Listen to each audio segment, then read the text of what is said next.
Sedikit soal catatan Pilpres 2024, tadi Mas Anies sudah sempat menyinggung bahwa ada banyak catatan yang disampaikan, terutama dari para hakim konstitusi. Mas Anies meskipun tidak berada dalam struktur pemerintahan atau partai, tapi Mas Anies sebagai civil society apakah juga bisa ikut mengambil peran dalam proses perbaikan itu, perbaikan demokrasi ke depan? Mudah-mudahan, karena saya merasakan proses kemarin, jadi ada banyak pelajaran-pelajaran yang mudah-mudahan kita bisa catat itu dengan baik untuk bisa kita jadikan bahan untuk perbaikan. Dan teman-teman di civil society banyak sekali sudah membuat catatan-catatan. Kita ingin agar demokrasi kita lebih bermutu. Kesempurnaan itu hanya milik Allah, hanya milik Tuhan yang Maha Kuasa. Tidak mungkin kita mencapai kesempurnaan, tapi penyempurnaan itu tugas kita terus. Kita harus terus-menerus melakukan penyempurnaan. Jangan sampai kita berhenti melakukan penyempurnaan. Nah, kalau melakukan penyempurnaan, ya harus berkaca. Kita kan juga kalau pagi berkaca, berkaca untuk apa? Untuk ngepasin nih bajunya udah pas enggak? Pakaiannya sudah benar betul. Atau kalau ibu-ibu, teman-teman perempuan, make upnya udah tepat atau betul. Itu kan harus jujur melihat kaca. Nah, itulah yang saya maksud dengan ini, ada masukan-masukan. Yuk kita telaah dengan jujur supaya kita bisa memperbaiki.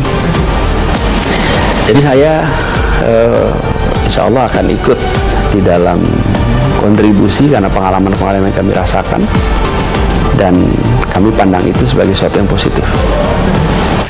Ada terpikir yang spesifik Mas Anies, apakah kontribusi itu dalam bentuk Mas Anies akan menjadi apa atau harus membuat program apa?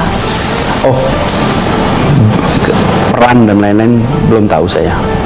Tapi begini, saya ingat seorang sastrawan dari Rusia, namanya Stanislavski. Stanislavski itu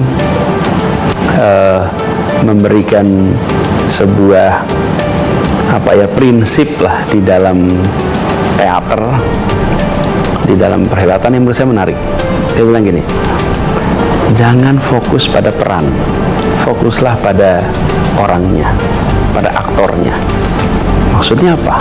Gini, ada orang yang ketika dia diperankan sebagai X, maka dia nampak luar biasa hebat. Tapi ketika dia berganti peran, menjadi biasa aja. Misalnya nih, dia diperankan menjadi panglima, menjadi raja dalam sebuah film atau dalam sebuah teater, dia kelihatan hebat. Tapi ketika orang yang sama diganti peran jadi pedagang atau jadi dia menjadi siapapun lah, menjadi biasa-biasa aja. Tapi ada orang yang perannya sebagai raja nampak hebat, diganti perannya menjadi orang biasa juga hebat, dia suruh main peran apapun juga itu hebat. Nah, itu kekuatannya pada orangnya. Kalau yang sebelumnya kekuatannya pada perannya. Nah, saya mengatakan ini sudah bertahun-tahun. Kita semua harus selalu berusaha bahwa kekuatannya ada pada orangnya. Perannya bisa gonta-ganti, tapi di peran apapun nampak berdampak, di peran apapun menonjol, di peran apapun kontributif.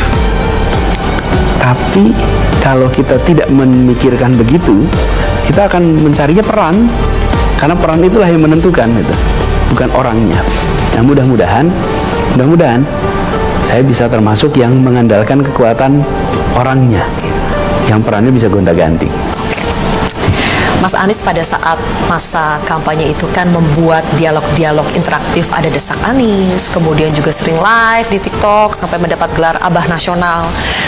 Itu menurut Mas Anies perlu tidak untuk dilanjutkan untuk menjaga kontribusi Mas Anies?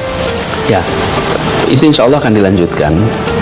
Bukan saja untuk menjaga kontribusi saya, tapi untuk menghidupkan iklim dialog, iklim tukar pikiran, iklim diskusi yang itu akan saling mencerahkan, saling mencerdaskan, saling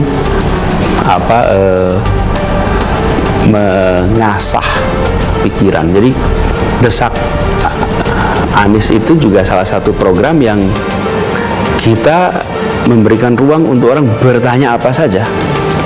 Saya berada di kursi di hadapan dengan begitu banyak audiens yang saya tidak kenal, dan saya tidak tahu aspirasinya dan tidak tahu apa yang akan menjadi pertanyaannya. Tapi semua yang datang itu memilih berpikir. Kan datang ke situ bukan sekedar tontonan, itu datang mau berpikir bersama.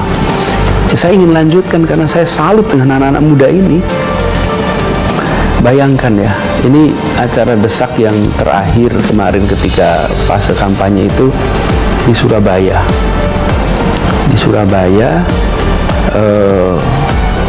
di gedung yang kapasitasnya itu kalau tidak salah 6.000. Lalu yang daftar 13.000. Acara baru dimulai habis maghrib, dan anak-anak muda itu ngantri sejak jam 1 siang. Ini bukan konser, ini bukan hiburan, ini adalah sebuah forum berpikir tentang republik yang diisi anak-anak muda.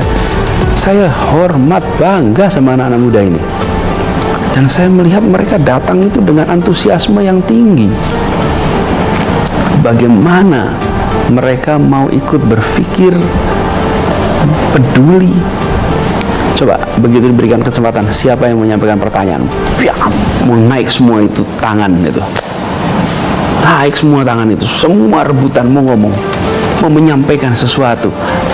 Aduh, saya bangga betul, saya terharu betul. Nah, itulah yang membuat kenapa saya merasa nanti itu ingin diteruskan. Belum tahu nanti formatnya seperti apa ya. Tapi saya akan berniat untuk meneruskan, karena itu bagian dari usaha kita untuk membangun iklim dialog, iklim demokrasi di Indonesia. Jadi selain Desak Anies, momen yang paling berkesan buat Anies Baswedan selama pemilu 2024 apa, Mas? Bertemu dengan rakyat kebanyakan yang datang dengan keinginan untuk membuat perubahan. 2023 adalah tahun terbanyak saya berjabat tangan dalam sejarah hidup saya dimanapun, dan tidak ada jabat tangan yang basa-basi. Semua jabat tangan itu jabat tangan dengan sepenuh hati, dua tangan, satu tangan, pelukan, kemudian antusiasme, itu semua jujur, itu semua bahasa badan, bahasa gestur atas keinginan untuk adanya perubahan, dan itu yang sangat mengesankan. Jadi bila di JIS kemarin pada saat kampanye ada begitu banyak orang yang datang dari mana-mana dengan sukarela, biaya sendiri, saya merasakan itu di berbagai tempat.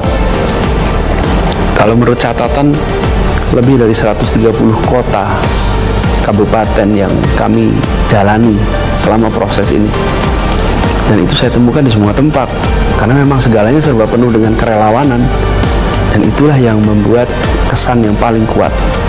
Dan di antara yang hadir, yang paling hebat adalah ibu-ibu, ibu-ibu yang datang dengan concern tentang anak-anaknya, ingin anaknya lebih baik pendidikannya, kesehatannya. Yang kedua, anak-anak muda yang luar biasa. Ini generasi muda ini, mereka menyebut ada kelompok-kelompok muda ini, ada humanis dan lain-lain. Itu adalah usianya ada yang akhir belasan tahun, ada yang awal 20-an. Mereka berkampanye dengan ketulusan, dengan kreativitas, dengan luar biasa. Ingat videotron yang dibuat sama mereka? Ya. Mereka bikin videotron urunan sendiri, saweran sendiri, lalu bikin website, bikin itu yang membuat kampanye kemarin sangat mengesankan. Saya ketemu dengan anak-anak muda yang first time voter, pemilih pemula, yang mereka memasuki wilayah dengan antusiasme yang luar biasa.